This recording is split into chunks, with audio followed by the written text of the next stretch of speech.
U ovoj predizbornoj kampanji mnogi govore o ravnomernom razvoju Beograda, kao da se to do sad nije radilo i kao da je to nešto što je prosto intencija kojoj treba težiti, ali evo mi u zdravstvu bar možemo slobodno da kažemo da smo i do sada, a naravno da ćemo i od sada potpuno ravnomerno ulagati u razvoj zdravstvene zaštite u prigradskim opštinama. Danas smo u Domu zdravlja Sopot, možda ćemo imati prilike da obiđemo i druge domove zdravlja u prigradskim opštinama, gde možete vidjeti da je obim investicije ulaganja potpuno isti, ako ne i veći, nego što je u nekim takozvanim gradskim opštinama.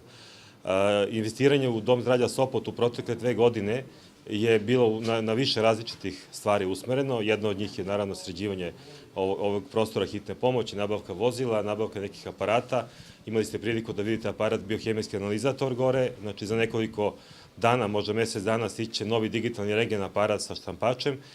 tako da će, bar što se dijagnostike tiče, Dom zdravlja Sopot biti potpuno na nivou svih drugih domova zdravlja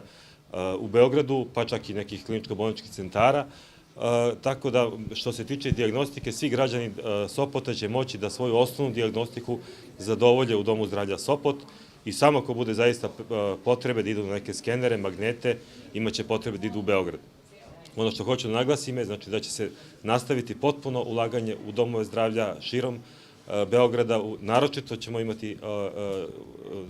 potrebu da ulažemo